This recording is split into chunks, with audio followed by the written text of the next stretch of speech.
Vamos abrir o texto bíblico em Marcos, capítulo 1. Marcos, capítulo 1. Nós vamos ler apenas o verso 1. Princípio do Evangelho de Jesus Cristo, Filho de Deus. Tema da nossa meditação, as boas novas do Evangelho de Cristo. Hoje estamos iniciando este estudo do Evangelho de Marcos e nós vamos apenas trabalhar a introdução deste livro hoje. Já dissemos outrora que estudar um livro da Bíblia é como fazer uma viagem.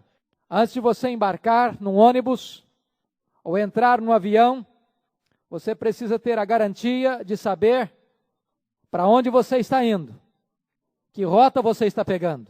Então é prudente que antes de nós iniciarmos propriamente a análise do texto de Marcos, nós façamos uma análise introdutória deste livro, para podermos compreender melhor a sua mensagem. Quero chamar a atenção para 3 pontos na introdução. Primeiro, que o Evangelho de Marcos é considerado um dos evangelhos sinóticos. Essa palavra sinótico é uma palavra grega que significa ver conjuntamente. Por isso nós temos 3 evangelhos sinóticos, Mateus, Marcos e Lucas, porque os 3 tratam basicamente das mesmas coisas, olham na mesma perspectiva, abordam basicamente os mesmos temas. Você vai notar que João diferencia dos 3 primeiros na sua abordagem, nas suas ênfases. Daí, Marcos é um dos evangelhos sinóticos. E como tal, ele é o mais breve, mais lacônico que os outros 2, Mateus e Lucas. Segundo aspecto é que Marcos, segundo os estudiosos, foi o primeiro evangelho a ser escrito. Embora não haja consenso sobre isso, mas a maioria dos estudiosos entendem que Marcos foi o primeiro evangelho a ser escrito.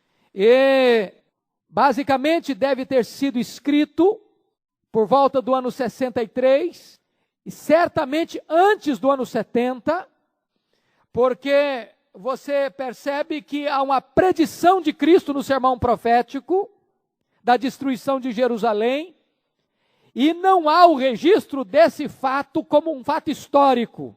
Daí podemos concluir inequivocamente que Marcos foi escrito antes do ano 70. Sendo ele o primeiro evangelho a ser escrito, leva William Barclay a afirmar que então, se ele é o primeiro evangelho a ser escrito, ele é o livro mais importante do mundo, visto que ele serviu de fonte para os demais evangelistas.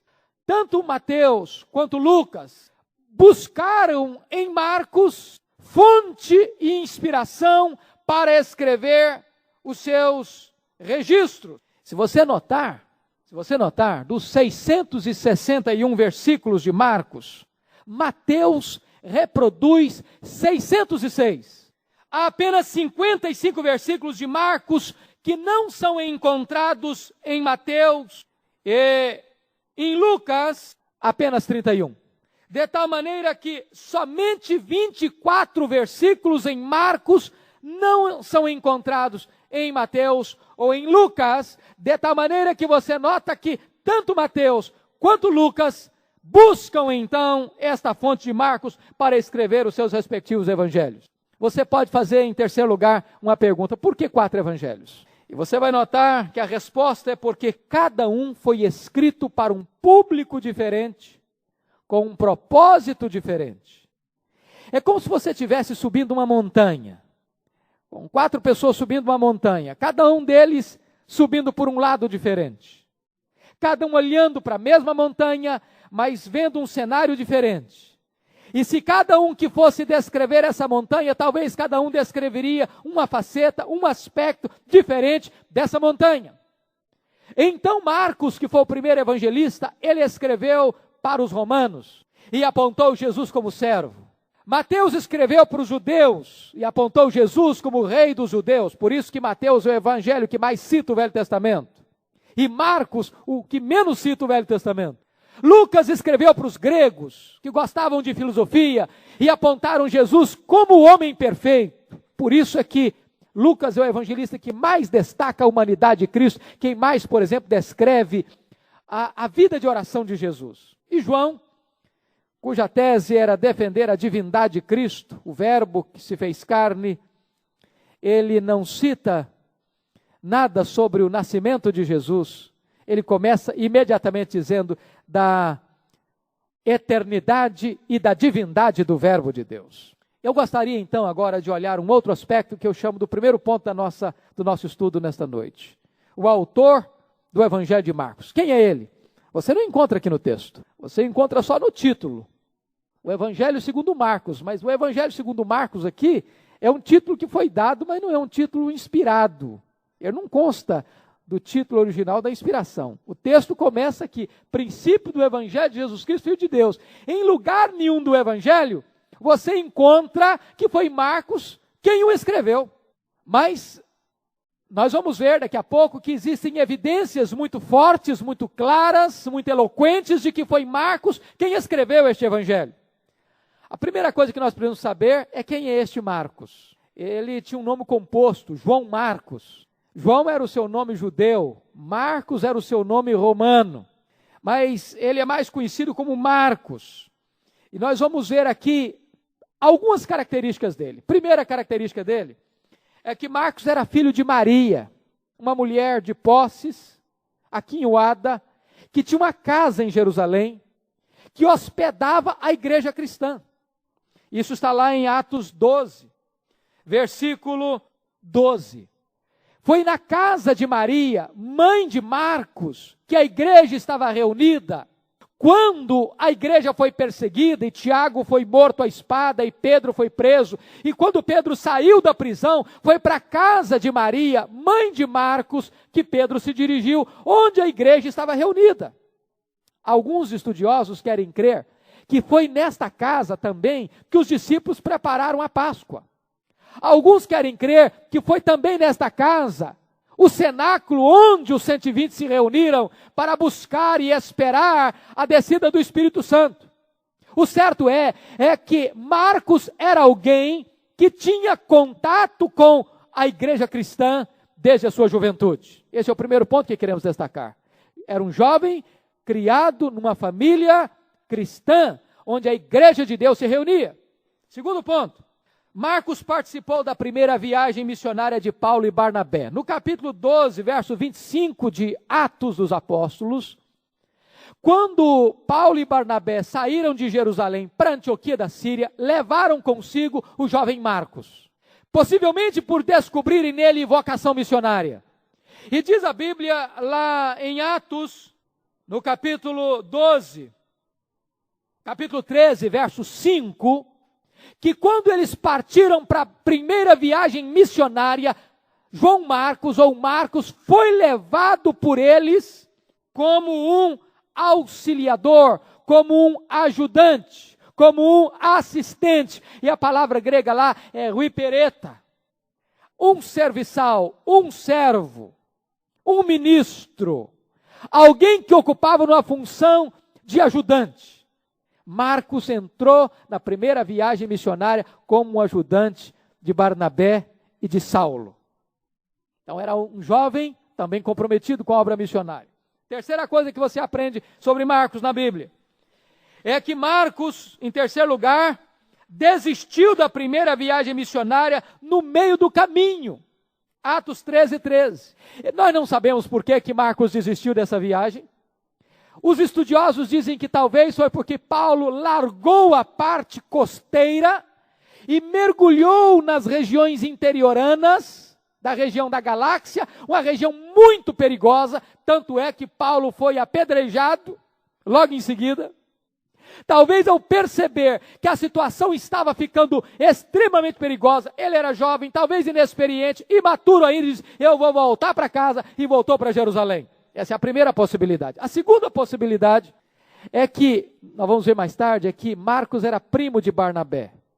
Quando a primeira viagem missionária começou, o líder da viagem era Barnabé, seu primo. No meio do caminho, você nota que a liderança se desloca da mão de Barnabé para a mão de Saulo. Talvez por uma questão de afinidade, de sangue, de parentesco, e diz, não, já que o líder não é o meu primo, eu vou voltar para casa. São suposições das razões pelas quais João Marcos desiste da primeira viagem missionária no meio do caminho. Quarto lugar, o que você aprende sobre Marcos na Bíblia? Marcos foi rejeitado por Paulo na segunda viagem missionária. Isso está lá em Atos 15, 37 a 40. O que aconteceu? Quando eles estão voltando para a segunda viagem missionária, diz a Bíblia que Barnabé, que era primo de Marcos, disse, vamos levar Marcos conosco. Paulo disse, não, Marcos não vai comigo. Paulo não explica por quê. Talvez porque Barnabé o deixou no meio da estrada, no meio do caminho, porque talvez João Marcos, Paulo pensava, não era maduro o suficiente para os embates daquela viagem missionária. Diz a Bíblia que este fato provoca tal revolução no relacionamento entre Barnabé e Saulo, que eles se dividem, que eles se separam. Houve uma contenda entre os dois líderes missionários da igreja. Isso provoca uma fissura na agenda missionária da igreja.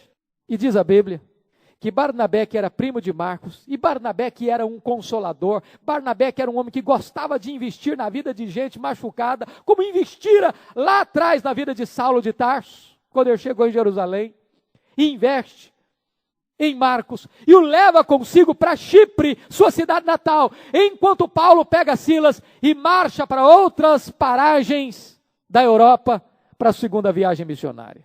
Você aprende, em quinto lugar, à luz de Colossenses 4:10, que Marcos era primo de Barnabé.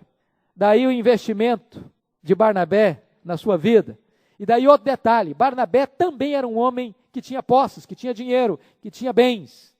Porque você nota lá em Atos 4:37, que Barnabé vende uma propriedade para colocar os recursos aos pés dos apóstolos. A mãe de Marcos tinha dinheiro, o primo de Marcos tinha dinheiro, de repente Marcos era um jovem, nós diríamos hoje, da classe média.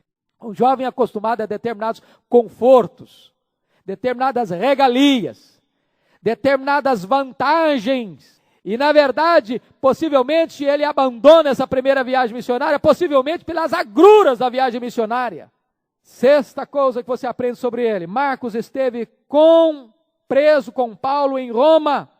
Colossenses 4:10. Notem vocês que depois desta estada de Marcos em Chipre com Barnabé, a Bíblia silencia sobre Marcos. Pelo menos o livro de Atos. Você não encontra mais falar sobre Marcos no livro de Atos. Mas, quando você vai escutar sobre Marcos, Marcos está preso com Paulo em Roma, na primeira prisão de Paulo. O que ele fez nesse interregno? O que Marcos fez nesse interregno? Segundo Jerônimo, pai da igreja, Marcos esteve no Egito, plantando a igreja de Alexandria. Segundo Jerônimo, pai da igreja, ele esteve plantando a igreja de Alexandria no Egito. Mas o certo é que agora Paulo mudou o conceito dele de Marcos. O certo é que aquela fissura relacional criada naquela desavença foi resolvida. Isso é muito bom saber. Porque senão a gente ia ficar com a grande suspeita. Puxa vida, Paulo foi intolerante. Paulo não deu oportunidade a um jovem quando ele fraquejou. Ou poderiam ficar com a suspeita. Ficou aí em aberto uma questão relacional num líder da igreja primitiva. O certo é que agora está lá Marcos preso com Paulo, cooperando com Paulo. Sétimo lugar, você nota em Filemão 24, versículo 24, só tem um capítulo, Marcos torna-se cooperador de Paulo. E quando Paulo escreve para Filemão e diz que Marcos era cooperador dele, vamos entender uma coisa. Paulo foi liberto da sua primeira prisão. Foi liberto. E nessa liberdade que Paulo teve, ele começou a andar pelas igrejas, confirmando as igrejas. E ele está agora, neste intervalo entre a primeira prisão e a sua segunda prisão, é que ele escreve essa carta a Filemão. Quando ele diz que Marcos era um cooperador dele. Então Marcos é um homem totalmente envolvido com a obra de Deus. Finalmente, com respeito a Paulo. Você encontra lá em 2 Timóteo 4:11, em 8º lugar, que Marcos foi chamado por Paulo para o assistir no final da sua vida. Aí Paulo foi preso, a segunda vez. E nessa segunda prisão de Paulo, ele agora está num calabouço romano. Paulo está sabendo que a morte dele estava chegando, que o martírio dele estava chegando, que a hora tinha chegado. E ele escreve a sua última carta a Timóteo, dizendo: Timóteo, traz com você o João Marcos, porque ele me é útil no ministério. Então João Marcos é chamado para vir, possivelmente de Éfeso, para Roma, para assistir Paulo no momento final da sua vida. O que mais você aprende sobre ele? Você aprende um dado importantíssimo, talvez o mais importante. É que João Marcos, ou Marcos, era filho na fé de Pedro.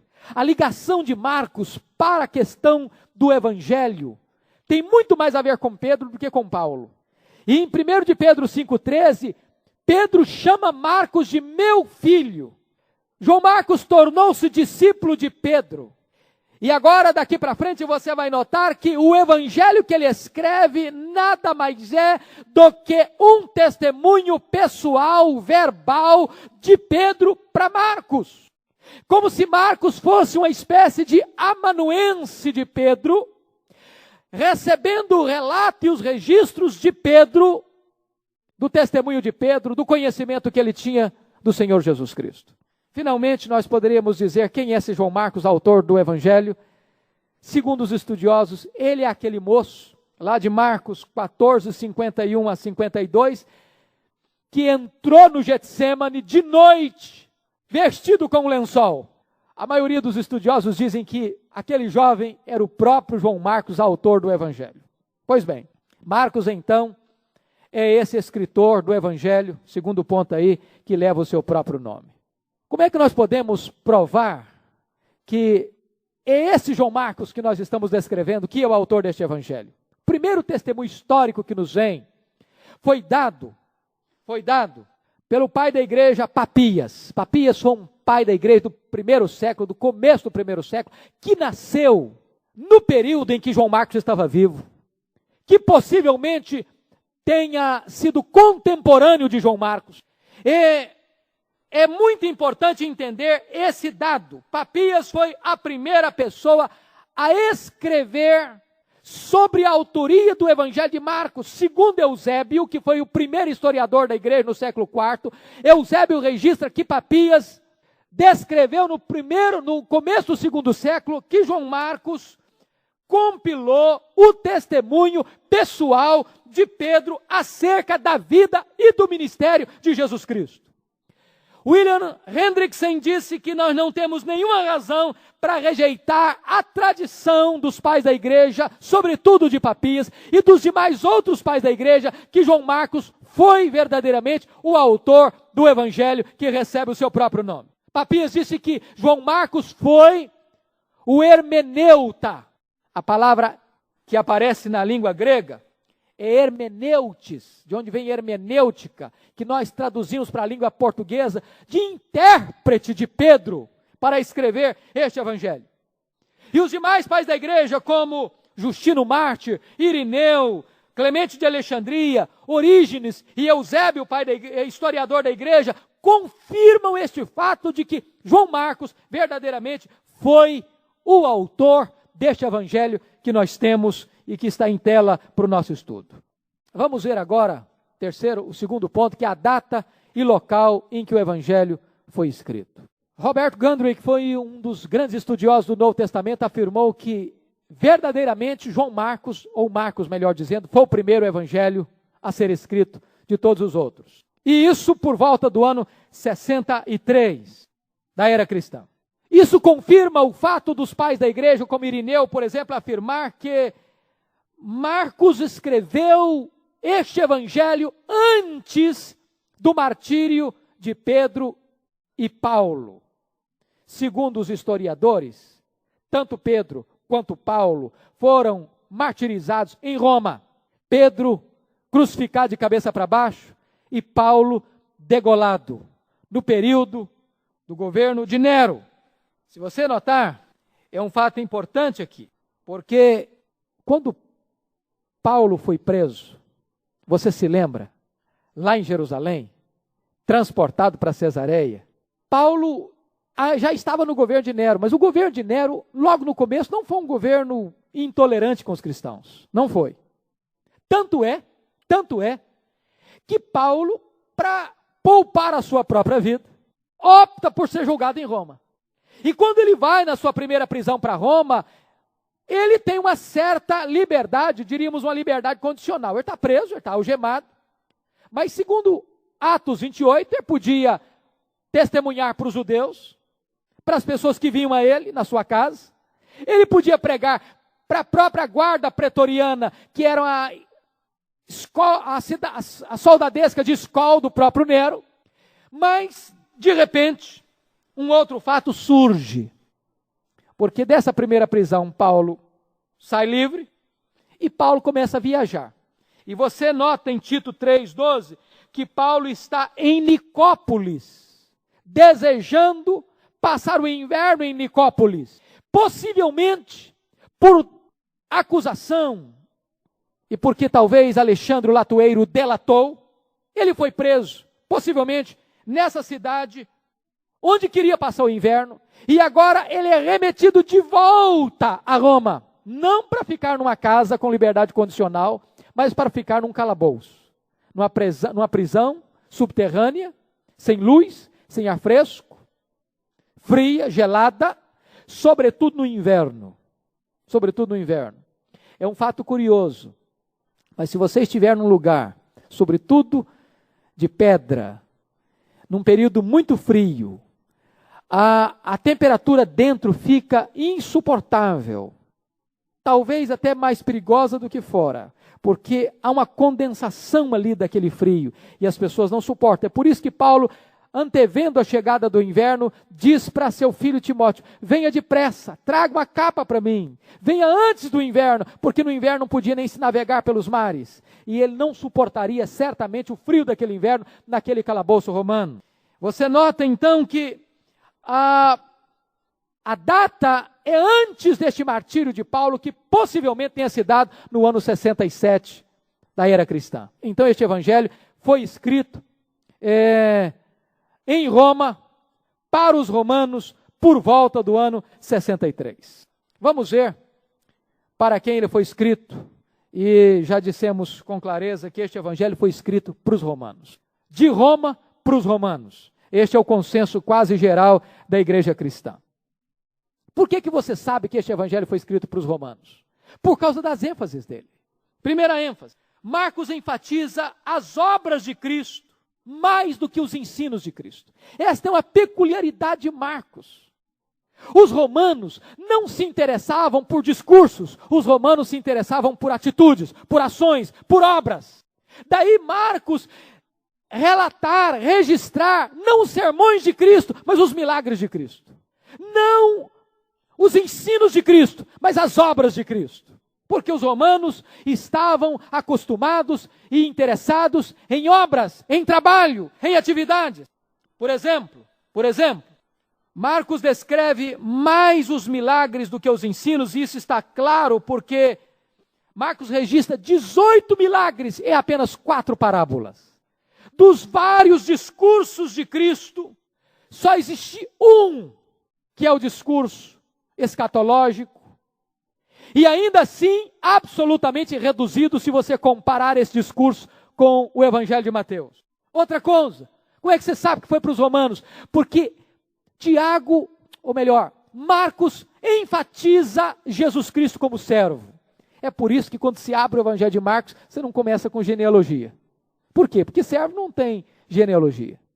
Os romanos estavam interessados em brevidade, os romanos não toleravam prolixidade. Então Marcos abre o seu evangelho e vai direto no ponto. Princípio do evangelho de Jesus Cristo, Filho de Deus. Abruptamente ele entra no tópico essencial e apresenta Jesus como servo. Se nós pudéssemos pegar um versículo básico, pegaríamos 10:45. O Filho do Homem não veio para ser servido, mas veio para servir e dar a sua vida em resgate de muitos. Terceira ênfase é que Marcos tem o cuidado de explicar, por exemplo, termos judeus para os seus leitores. Se ele estivesse escrevendo para judeus, ele não precisava explicar esses termos. Judeus, por exemplo, Corban, que era oferta dedicada aos pais. Está lá em capítulo 7, versículo 11. Ou melhor, deixa eu dizer essa expressão aqui, vamos pegar aquele outro termo. Por exemplo, quando ele disse, Talita cumi, que quer dizer, menina, levanta-te e anda. Ele usa um termo judeu e explica o termo judeu. Por quê? Porque a população dele é romana, não é judia. Isso é uma característica porque ele escreveu para os romanos. Outra característica é que ele, quarto lugar, ele explica costumes judaicos de ir no mercado, chegar em casa, lavar as mãos, lavar os copos, lavar os jarros, respingar as próprias camas. Ele, por exemplo, explica a questão da oferta para os pais. Ele explica termos, por exemplo, Gólgota, que quer dizer caveira. Ele explica dia da preparação, que quer dizer sábado. Ou seja, ele dá um termo judeu e imediatamente explica o termo judeu para os seus leitores que não são judeus. Ele usa palavras latinas, palavras romanas. Por exemplo, legião. Quando vai falar daquele demônio, qual o seu nome? Legião, porque somos muitos. Ele vai falar de guarda romana. Ele vai falar de centurião, um soldado romano que comandava 100 outros soldados. Então, todos esses detalhes do Evangelho revelam para nós que Marcos está escrevendo para a população romana e não judia. Em sétimo lugar, Marcos usa a contagem de tempo romano. Quarta vigília, manhã, tarde ou noite, cantar do galo, são expressões que ele está usando para aquela população romana. Você vai notar que ele escreveu de Roma para os romanos. E por que ele escreveu este evangelho para os romanos? É muito importante entender, irmãos, muito importante. Roma era a maior cidade do mundo. Roma tinha naquela época 1 milhão de habitantes. Se você notar, depois da morte de Augusto, no ano 14 depois de Cristo, Roma torna-se uma cidade bela, rica, pomposa, brilhante. Augusto chegou a dizer o seguinte, que ele pegou uma cidade de barro e entregou uma cidade de mármore. Os prédios eram luxuosos, eram esplêndidos, eram magnificentes. Era uma cidade extremamente luxuosa e rica. O porto da cidade, Óstia, chamado Óstia, era o mais importante porto do mundo e era o centro universal do comércio da época. Por outro lado, ao mesmo tempo dessa riqueza, desse luxo, desta pompa, desta ostentação, estava também o lado pobre, miserável da cidade. Porque toda a riqueza era, de certa forma, promovida pelos braços dos escravos. E naquela cidade, de tanto luxo, de tanta riqueza, de tanta pompa, prevalecia a imoralidade, a delinquência, prevalecia a bebedeira, a orgia, a anarquia. E a Roma antiga se torna um antro de corrupção, de imoralidade, de prostituição, de homossexualismo. E a cidade se corrompe ao extremo. Se não bastasse essa corrupção moral, no ano 64 começa a perseguição, porque Nero põe fogo em Roma e culpa os cristãos, e a partir daí os cristãos são perseguidos, são incendiados vivos, são jogados nas arenas para serem pisoteados pelos touros, enrolados em peles de animais para serem mordidos pelos cães. Muitas vezes dilacerados pelos leões esfaimados da Líbia, e é para esta população que está vivendo, por um lado, na licenciosidade, na bebedeira, nas orgias, ou muitas vezes para cristãos perseguidos e mortos, é que Marcos precisa escrever sobre esse Jesus que tem todo o poder, esse que é o Filho de Deus, que tem poder sobre a morte, sobre o pecado, sobre a doença, sobre o diabo, sobre as forças da natureza, aquele que é o verdadeiro Filho de Deus. Notem vocês da urgência e da necessidade deste evangelho de Marcos. E eu chamo a sua atenção, quarto lugar, para as características distintivas deste evangelho. Primeira coisa, Marcos é um evangelho eminentemente querigmático. Irmãos, é fantástico isso. A palavra querigma significa proclamação. Jesus se apresenta no evangelho de Marcos como pregador. Logo no capítulo 1, versículo 14 e 15, ele começa a pregar, dizendo: arrependei-vos e crede no evangelho. Logo depois, capítulo 1, versículo 38 e 39, as multidões o procuram, e ele está isolado no lugar ermo, orando, e Pedro vai buscar, diz: Senhor, as multidões te procuram. Ele diz: não, importa ir adiante, porque para isto eu vim, para pregar. Olha que coisa fenomenal, Jesus está dizendo que ele entrou no mundo, que ele veio para o mundo para pregar. A pregação é a mais sublime missão pela qual Jesus Cristo veio ao mundo, e nesta pregação, ele consuma esta pregação, morrendo e sendo o próprio objeto deste querigma, desta proclamação. Por esta proclamação, Jesus Cristo disse: vale a pena dar a vida. Ele diz o seguinte: quem amar a sua vida, perdê-la-á. Mas aquele que perde a vida por mim e pelo evangelho, este encontrará a sua vida. Só Marcos registra esse fato, que dar a sua vida por mim e pelo evangelho. E pelo evangelho. Você vai notar que Marcos está dizendo que este evangelho tem que ser pregado no mundo inteiro. E então virá o fim, e ele diz: ide por todo o mundo e pregai o evangelho a toda criatura. Então Marcos é o evangelho da proclamação, ele é querigmático. Segundo lugar, Marcos enfatiza a popularidade do ministério de Jesus. Se você notar, e depois você vai poder ter acesso a todo esse material que nós estamos compilando, leia o evangelho de Marcos. E você vai ver que Marcos relata que Jesus cresce em popularidade. Onde Jesus ensina, onde Jesus anda, a multidão está atrás dele. A multidão está o acossando, a multidão está procurando, a multidão está embevecida, encantada e procurando Jesus por toda parte. Popular o ministério dele. Terceiro lugar, Marcos enfatiza a questão da identidade de Jesus. Note que ele começa com isso. Princípio do evangelho de Jesus Cristo. Já começa abrindo aí. Mas vamos ver como é que fica a identidade de Jesus neste evangelho. É maravilhoso entender isso. O Pai define quem ele é. Lá em capítulo 1, versículo 11, 9 e 7. Tu és o meu filho amado. O Pai diz quem ele é. Seus discípulos perguntam: quem é este que até o vento e o mar lhe obedecem? Lá no capítulo 4, versículo 41. Seus contemporâneos querem saber a identidade dele. Não é este o carpinteiro, filho de Maria? Está lá no capítulo 6, verso 3. Pois bem, Herodes também quer saber quem é ele. E Herodes pensa o seguinte: ele é o João Batista que ressuscitou, a quem eu mandei decapitar. Ele já começa a tremer de medo. Os demônios estão definindo quem é ele. Quem é ele para os demônios? Tu és o Santo de Deus, ou o Filho de Deus.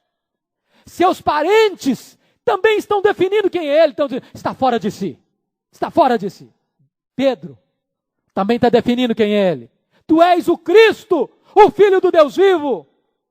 Bartimeu está definindo quem é ele. Ele é o filho de Davi. Caifás está definindo quem é ele. És tu o Cristo? Perguntando. E Pilatos: tu és o rei? E Jesus confirma a pergunta de ambos: tu dizes, eu sou. O evangelho de Marcos está preocupado com a identidade de Jesus. E esta identidade termina com aquele oficial romano ao pé da cruz: verdadeiramente ele era Filho de Deus. E conclui e fecha com os mensageiros angelicais do túmulo: ele ressuscitou, ele não está mais aqui. Notem vocês que a ênfase de Marcos é definir quem é esse Jesus, o Filho de Deus. Quarta característica, o evangelho de Marcos é o evangelho da ação. Uma coisa linda no evangelho de Marcos é uma preposição grega que se repete mais de 41 vezes. Logo em seguida e imediatamente. Ou seja, parece que Jesus está numa corrida. Sai de um lugar para o outro. de um fato para o outro, de um acontecimento para o outro, de um milagre para o outro. O Evangelho de Marcos é Jesus em envolvimento, é Jesus em ação, é Jesus trabalhando. Ele é o servo, e o servo trabalha, e o servo não para, e o servo não pode parar. E Jesus está sempre em movimento no Evangelho de Marcos. A preocupação não é o ensino, a preocupação não é discurso, a preocupação não são as parábolas, só contra 4 parábolas, só 4 parábolas. Enquanto Lucas tem 18 parábolas só de Lucas, Marcos está preocupado com a ação de Jesus, com o trabalho de Jesus. Quinta ênfase, Marcos apresenta Jesus como Filho de Deus. Logo no começo, e você vai notar que como Filho de Deus ele tem poder para perdoar pecados, como Filho de Deus ele tem poder para curar enfermos, como Filho de Deus ele tem poder para expulsar os demônios, como Filho de Deus ele tem poder para ressuscitar os mortos, como Filho de Deus ele tem poder sobre as forças da natureza.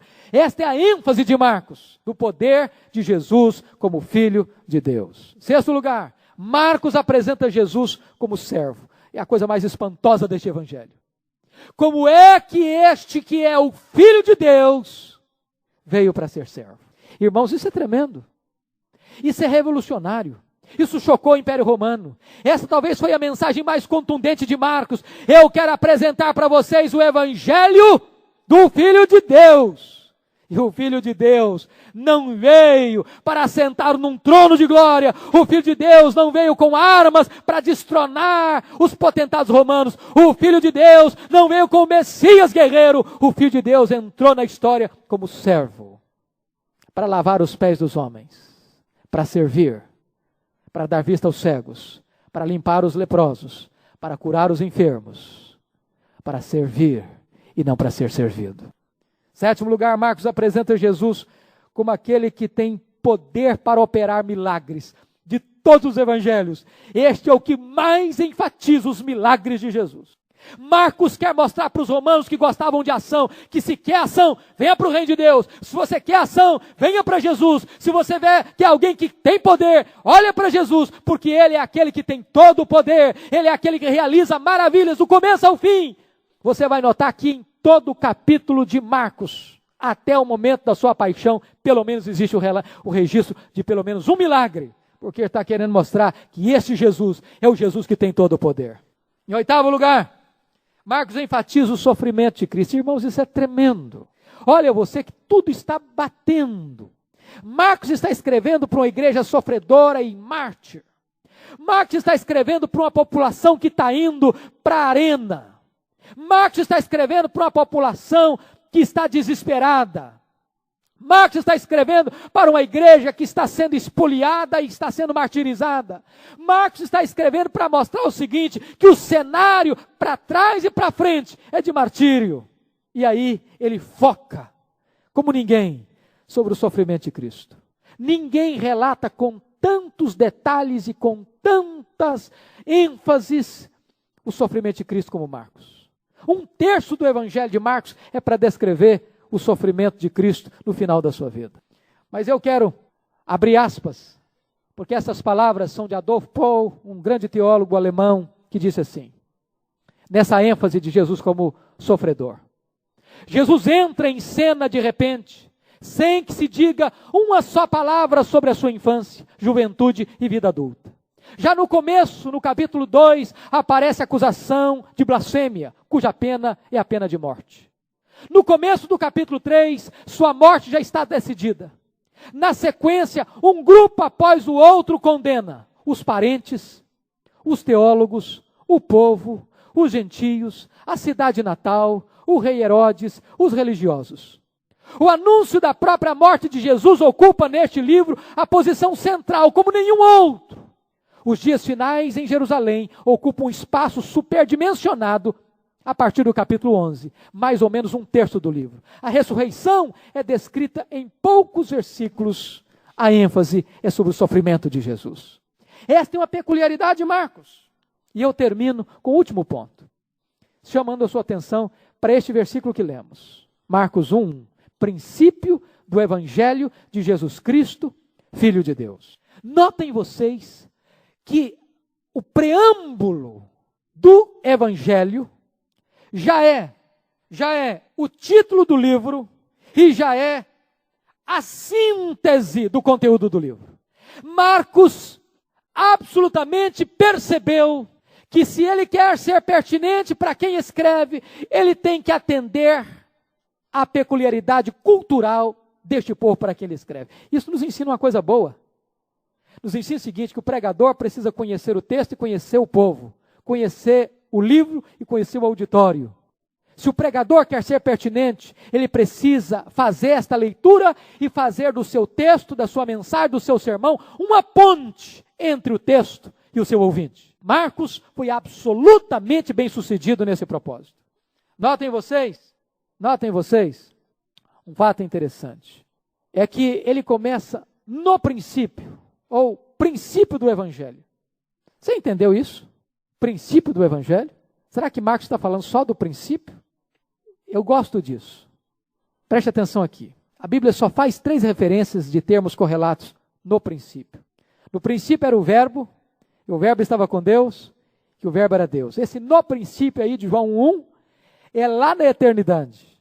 Ninguém pode limitar esse tempo. Foi lá na eternidade. No princípio era o verbo. Quando tudo teve um começo, o verbo já existia. Gênesis 1 diz, no princípio criou Deus os céus e a terra. Agora, este princípio de Gênesis 1 é quando a eternidade invade o tempo. É temporal, mas nenhum estudioso ainda conseguiu dizer quando foi esse princípio. Mas agora, o terceiro princípio da Bíblia é Marcos 1:1. Princípio do Evangelho. Sabe quando é esse princípio? Foi quando o Filho de Deus se encarnou. Aqui está o princípio do Evangelho. Mas o nascimento, a vida, a morte e a ressurreição de Cristo não esgotam o Evangelho. É por isso que Marcos diz, princípio do Evangelho. Como é que você pode saber disso? Quando você vai para Atos, você diz lá, Atos dizendo, que ele escreveu o primeiro livro acerca das coisas que Jesus Cristo começou a fazer e a ensinar. E qual foi o primeiro livro que ele escreveu? Lucas, que registra o nascimento, a vida, a obra, a morte e a ressurreição de Cristo. Mas o Evangelho continua com a obra do Espírito Santo e com a obra da Igreja de Deus, conforme registrado no livro de Atos. E eu gosto muito dos missiologistas quando dizem que hoje nós estamos escrevendo não um livro inspirado, não um livro canônico, mas nós continuamos a escrever a história de Atos, no capítulo 29 de Atos, porque a obra de Deus continua na história. A obra de Deus continua na história. Por isso, princípio do Evangelho. Veja você, que a parte mais importante do Evangelho não é o que nós fazemos, é o que Cristo fez por nós. É o que Deus fez por nós em Cristo Jesus. Daí, queridos irmãos, Cristo criou o Evangelho pela sua obra, Cristo pregou o Evangelho pelas suas palavras, mas Cristo é o próprio conteúdo do Evangelho, princípio do Evangelho de Jesus Cristo. E eu termino dizendo 2 coisas. Note vocês aí que Marcos está destacando o título do Senhor, Cristo. Marcos está destacando aí a humanidade do Senhor, ele é Jesus. Marcos está destacando aí a divindade do Senhor, Filho de Deus. Ele está descrevendo 3 coisas extremamente importantes aqui. Esse Jesus é humano, ele é Jesus. Esse Jesus é o ungido de Deus, o Messias, ele é o Cristo. Esse Jesus é divino, ele é o Filho de Deus. No preâmbulo do Evangelho está a síntese do Evangelho. E eu termino citando o grande pastor John Charles Ryle, quando ele diz o seguinte, que sem esta gloriosa doutrina, não teríamos nada sólido debaixo dos nossos pés. Nossos corações são fracos demais. Nossos pecados são muitos. E nós precisamos de um Redentor, que seja capaz de salvar-nos completamente, capaz de salvar-nos da ira vindoura. E nós temos esse grande Salvador, Jesus Cristo, o Filho de Deus. Que Deus nos abençoe, queridos. Eu quero convidar você com muito entusiasmo, com muita alegria, com meu coração cheio de fervor, para você vir acompanhar comigo esta fascinante história, a mais fascinante história do universo, a história do Filho de Deus, o Evangelho de Jesus Cristo. Essa é a mais estupenda, auspiciosa e gloriosa mensagem que o mundo jamais pode ouvir, precisa ouvir. A mensagem do Evangelho de Jesus Cristo, Filho de Deus. Que Deus nos abençoe, que Deus nos fortaleça, que Deus nos encoraje, em nome do Senhor Jesus. Amém.